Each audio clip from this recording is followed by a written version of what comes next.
Merci Monsieur le Président, mes chers collègues, Monsieur le Secrétaire d'État chargé du numérique. Pour que la crise sanitaire ne nous fasse pas passer d'une société de la bienveillance à une société de la surveillance, pour que le recours au numérique dans la sortie de crise soit efficace, il faut créer de la confiance avec les Français. Pour atteindre cet objectif, la mise en place d'une application sur mobile de traçage des contacts sociaux ne peut donc se faire dans notre pays que sur la base de 3 éléments cumulatifs. Premièrement, la préservation des libertés. En prononçant les mots de volontariat et d'anonymisation, le président de la République a donc confirmé que cette solution se ferait dans le cadre du respect aussi bien du droit national que du droit européen, et notamment du RGPD. Deuxièmement, la recherche de l'universalité. Pour être efficace, cette application ne peut pas ne concerner que les personnes familières avec les nouvelles technologies. Il faudra faire preuve de pédagogie pour rassurer nos concitoyens et les inciter à utiliser cet outil, mais aussi à se préoccuper dès maintenant des moyens humains qui devront accompagner le déploiement de cet outil. En Corée, ce n'est pas moins de 20 000 personnes qui ont mené ce travail. Se reposer uniquement sur le numérique n'aurait pas de sens, notamment parce qu'il faudra aussi alerter des personnes qui ne pourront ou n'auront pas recours à cette application. Troisièmement, la protection de notre souveraineté. Il n'y a pas beaucoup de bonnes nouvelles dans cette crise du Covid-19. Mais nous disposons, par exemple, avec nos amis allemands et nos amis suisses, de toutes les compétences pour que la solution informatique soit française et européenne. Sur ce dernier point, Monsieur le Ministre, pouvez-vous nous confirmer que l'intégralité de l'infrastructure informatique sera sous notre propre contrôle, l'application elle-même, l'hébergement des données ou le capital des entreprises chargées de sa réalisation?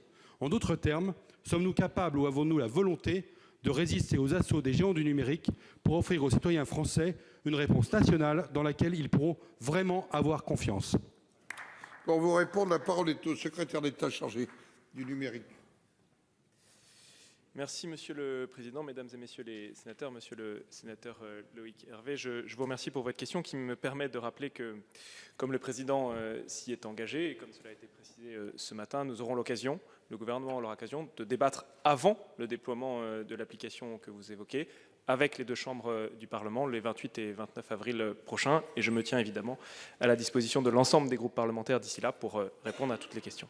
S'agissant des questions plus précises que vous évoquez, tout d'abord vous dire que le gouvernement assume pleinement le fait d'étudier toutes les options sanitaires, techniques, technologiques, organisationnelles, vous l'avez cité, qui devront aider au déconfinement et qui pourront potentiellement éviter que l'épidémie ne reparte le cas échéant avec toutes les conséquences terribles que cela pourrait avoir. Il y a deux conditions au déploiement de solutions technologiques et je crois que nous avons été extrêmement clairs sur ce sujet.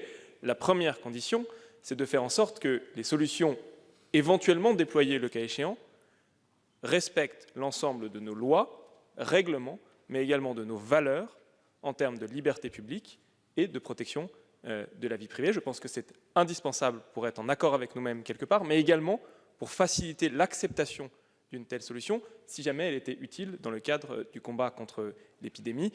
Et c'est le deuxième élément, c'est de faire en sorte qu'un maximum de Français, le cas échéant, puissent en profiter, y compris ceux qui sont touchés par la fracture numérique, pour ne pas ajouter une fracture technico-sanitaire à d'autres fractures sociales. S'agissant de la question plus spécifique sur les personnes impliquées dans le projet que vous évoquez, j'ai eu l'occasion de le dire, c'est piloté par INRIA en lien avec nos partenaires allemands et suisses notamment. Il y a des industriels sur une base volontaire et sur une base gratuite qui viennent nous aider car la solution est techniquement compliquée.